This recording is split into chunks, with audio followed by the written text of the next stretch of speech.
Oduujo humni qilleensaa Itoophiyaa qaamolee Itoophiyaa irratti aggaamii taasisan qolachuun abdii biyyaa ta'uu isaa ajajaa waliigalaa humnoota waraanaa Itoophiyaa fi ministeerri muummee Dr. Abiyyi Ahmed himan.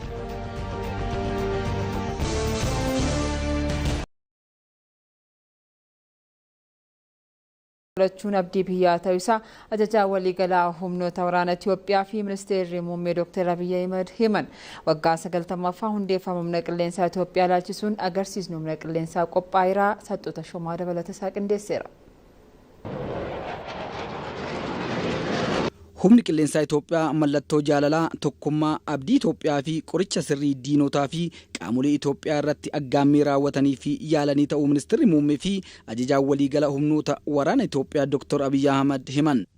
በብዙ ከፍታ ባለፈበት ዓመታት ጊዜዎች ውስጥ ለሀገር ኩራት ለሀገር መከታ humni qilleensaa yeroo ol ka'iinsa keessa darbetti biyyattiin kan ittiin boontu itti amantu Itoophiyaa irratti kanneen aggaamii raawwataniif qoricha sirrii ta'uu fi diinota kallattiiwwan garaagaraatiin Itoophiyaa weeraruu yaalan kan qaanesse dhaabbata guddaadha.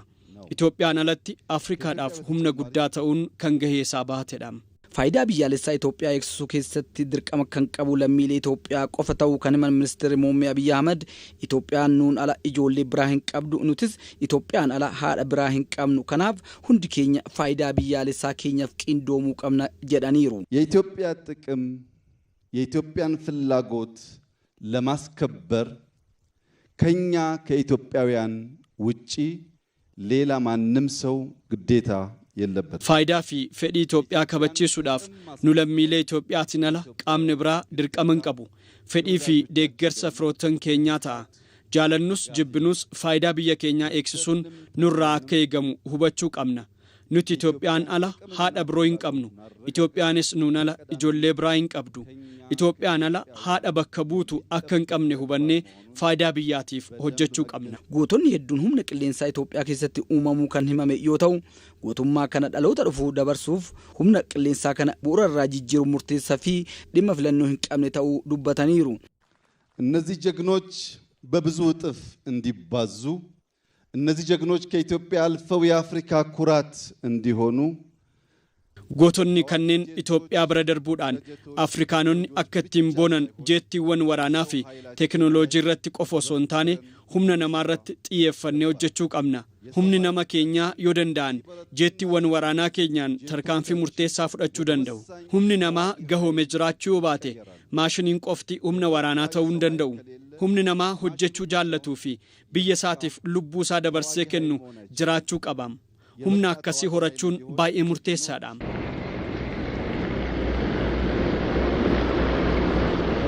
Itoophiyaan barana guddina diinagdee olaanaa galmeessuu dandeessu agarsiistuun jiraachuu fi diinagdee akka Afrikaatti saffisaan guddachaa jiru kanaaf dhaabbileen nageenya amansiisan kan akka humna qilleensa Itoophiyaa irratti hojjechuun dirqama ta'uu dubbataniiru. ኢትዮጵያ ውስጥ በከፍተኛ ደረጃ ብልጽግናን ለማረጋገጥ የሚችሉ የልማት ስራዎች እየተሰሩ ይገኛሉ። ኢትዮጵያ keessatti hojiilee hedduun badhaadhina milkeessan hojjetamaa jiru. Hojii kanniinis Afrikaa keessatti biyya dinagdee saffisaan guddachaa jiru ta'uu dhaabbileen garagaraa ragaa bahaa jiru. Dinagdee saffisaan guddatu kanaaf dhaabbileen nageenyaa akka humna qilleensa Itoophiyaa cimsuun murteessaadha. Biyyoonni dinagdee guddaa qaban gama nageenyaatiin of dagatanii waan isaan irratti argaman hundi keenya kan argaa jirrudha. Humni qilleensaa Itoophiyaa waggaa 90 lakkoofsisu hanga dheerina umurii isaa jijjiirama irraa eegamu akka hin agarsiisne ta'uu kan himan ministeerri muummee waggoota 5 darbee hojii guddaan hojjetamee humna qilleensaa Itoophiyaa irra darbee Afrikaaf gumaata guddaa qabu ijaaruun akka danda'ame himameera. Waggoota 5 dhufanittis humni qilleensaa Itoophiyaa sadarkaa amma irra jirurraa dachaan guddisuuf hojjetamaa jira jedhan. ባለፉት 5 ዓመታት ከሞላ ጎደል 5 ዓመታት የ85 ዓመቱን ስራችንን የሚተካከል የቴክኖሎጂ የሰው ኃይል waggoottan 5 darbe hojiilee waggoota 85 bakka bu'uu danda'u gama teekinooloojiin humna namaatiin aggaammii humna qilleensaatiin Itoophiyaa irratti raawwatamu ittisuu dandeessu teekinooloojii hedduu hidhachuu dandeenyeerra. waggoottan shanan dhufan humna qilleensaa amma jiru dachaan guddisuudhaaf xiyyeeffannoo guddaadhaan ni hojjenna.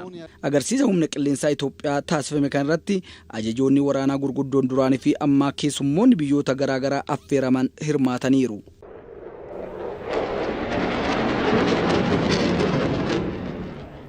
Riiformii fi ijaarsa dandeettii raayyaa ittisaa irratti hojjetamee fi kallattii ministeerri muummee Abiyyi Ahmed kennaniin milkaa'inni guddaan galmaa'u Itaamaajoor Shuumiin waliigalaa humnoota waraana Itoophiyaa Fiild Maarshaal Biraanuu Juulaa himan.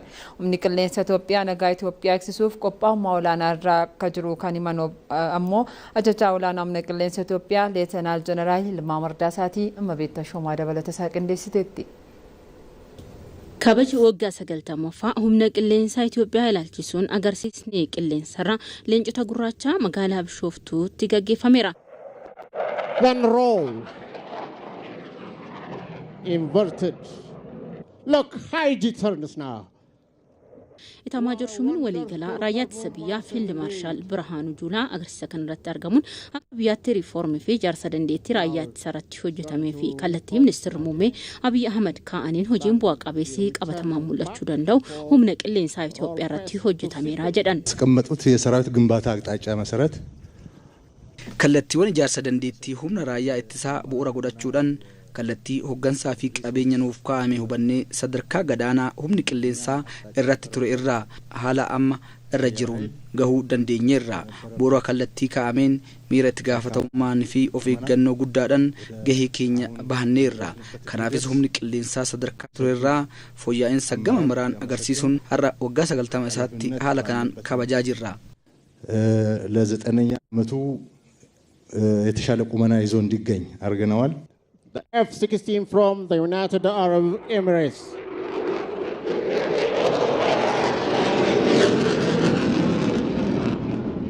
Waltajjii kabaja agarsiisaa kanarratti haasaa baniinsaa kan taasisan ajajaa olaanaan humna qilleensaa Itoophiyaa Leetanaan Jeneraal Yilmaa Mardaasaa humni qilleensaa teekinooloojii ammayyaa fayyadamuun sadarkaa olaanaa gaheera kan jedhan yoo ta'u humni qilleensaa kun hojiilee hedduu waggoottan 90 darban hojjetaa ture hangafummaan dheeranii jiru. Nagaa Itoophiyaa eegsisuu fi samiin Itoophiyaa akka sarbamne taasisuu keessattis humni qilleensaa Itoophiyaa gahee olaanaa bahateeras jedhaniiru. This event is not merely a celebration of years past, but a tribute to 9 decades of dedicated national service.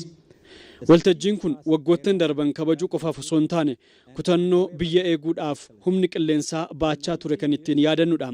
Kana malees cichoominaa fi kutannoo eegumsa birmadummaa fi golgaa eegumsa nageenya biyyaa irratti ta'uun humni qilleensichaa waggoottan 90 darbaniif hojjechaa turedha. Hunda caalaa agarsiisni humna qilleensaa leencota gurraachaa kun mallattoo mootummaa fi ga'umsa humna qilleensa keenyaa kan itti mul'isnudha.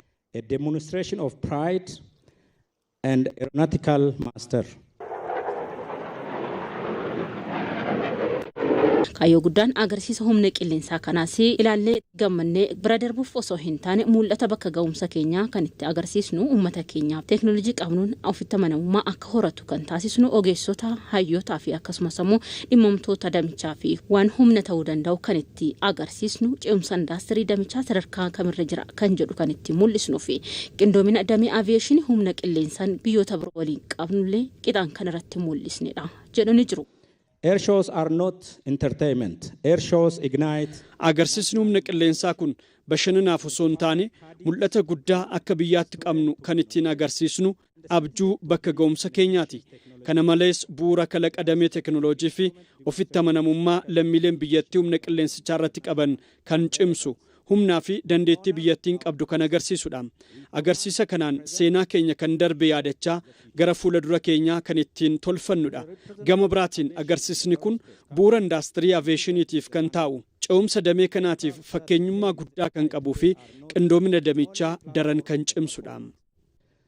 They represent pathways to industrial transformation, joint venture, training and partnerships. They are coming from your right. So, to the right, please. First 4 MI7.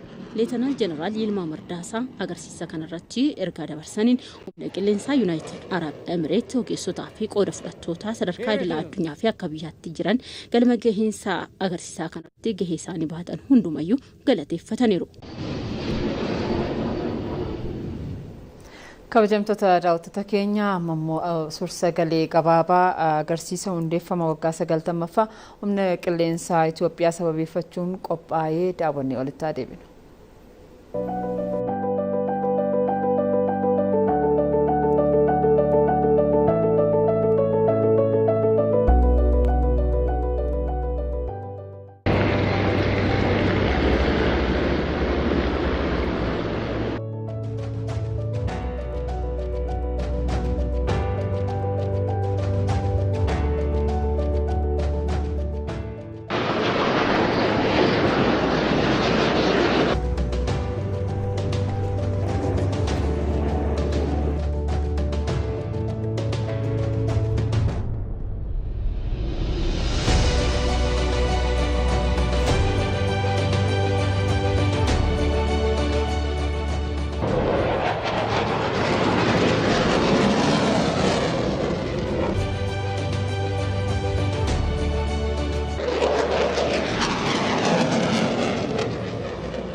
Oduudhuma walqabatuun humni qilleensaa Itoophiyaa seenaa waggoota 90 keessatti birmadummaa biyyaa kabachiisuu irra darbee hundeeffama humnoota qilleensaa biyyoota Afriikaaf shoora olaanaa kan baate ta'uun himameera.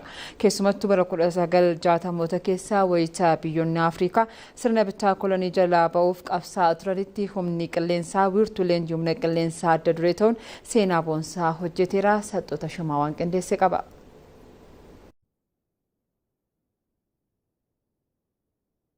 Itoophiyaan gootota ijoollee isheen kabajamtee sodaatamtee biyya bilisummaa ishee eeggattee jiraachaa jirtudha. Itoophiyaan weerara kallattii garaagaraa irratti banamaa ture qolachuun biyya sodaatamtuudha. Kana dhugoomsuu keessatti humni qilleensa ishee gootummaa guddaa kan bahatudha. Humni qilleensaa Itoophiyaa adda waraanaa garaagaraatti injifannoowwan cululuqaa galmeessuun humna qilleensaa kabajamuu fi sodaatamuudha. Dhaabbanni guddaan maqaa biyyattii akka addunyaatti waamsisuu fi kabajaa fi mallattoo ibsituu biyyattii ta'e kun bu'aa bayii hedduu keessa darbuun kunoo amma waggaa 90ffaa hundeeffama isaa kabajuuf qophiileen garaagaraa taasifamaa jira. Humni qilleensaa Itoophiyaa hundeeffama waggaa 90ffaa isaa ilaalchisuun bakka ajajaa waliigala humnoota waraanaa fi ministeerri muummee Itoophiyaa Dr. Abiyyi Ahmad fi ajajoonni humna waraanaa gurguddoon biyyattii fi keessummoonni biroo argametti agarsiisni diroonii ajaa'ibaa taasifameera. Humni qilleensichaa mootummaa jijjiiramaan dura xiyyeeffannoo dhabee ture rifoormiiwwan garaagaraa taasisuun humna qilleensaa ammayyaa fi ajaa'ibaa ta'uu danda'eera. Bara 2010 irraa eegalee biyya guddoof humna qilleensaa guddaa dhaadannoo jedhuun keessattuu bara 2011 kaasuun humna namaa humna qilleensichaa gituu fi sochoosuu danda'u irratti hojii cimaan eegalame kunoo amma Itoophiyaa bira darbuun biyya biraaf humna guddaa ta'uu danda'a. ኢህአዴግ ሀገሪቷን ሲቆጣጠር ቶታሊ ነው የተበተነው ይሄ ኃይል ቶታሊ humni qilleensaa Itoophiyaa akkuma addawaawiin aangoo qabateen guutumatti bittinnaa'e. Bittinnaa'uu qofa osoo hin taane har'a biyyattiin meeshaalee argachuu hin dandeenye dhabsiiseera. Kana jechaan giddugalichi guutumatti duwwaa ta'ee jechuudha. Sana booda xiyyaarota biroo barbaaduun gurmeessuun kan eegalame. Meeshaalee waraanaa ammayyeessuu bu'uuraalee misoomaa waraanaa ijaaruu fi naannoo hojii mijaawaa taasisuun hojii biroo rifoormiin humni qilleensaa Itoophiyaa hojjeteedha. የኢትዮጵያ አየር ኃይል ሲባል በውስጡ በጣም በርካታ ነገሮች የያዘ ነው። አንደኛ የአብራሪዎች ማሰልጠኛ humni qilleensaa Itoophiyaa wantoota hedduu kan of keessatti qabateedha. Tokkoffaa giddugala leenjii balalistootaati. Humna namaa guddaa kan itti leenjisu iddoo leenjii teeknishaanotaa fi inni lammaffaan humna suphaati. Xiyyaarota binne humna suphuu fi qindeessuu danda'u guuttateera. Meeshaalee jijjiirraaf barbaachisu ni oomisha. Kana cimsuun ni barbaachisa. Dandeettii aviyeeshinii waliin kan adeemu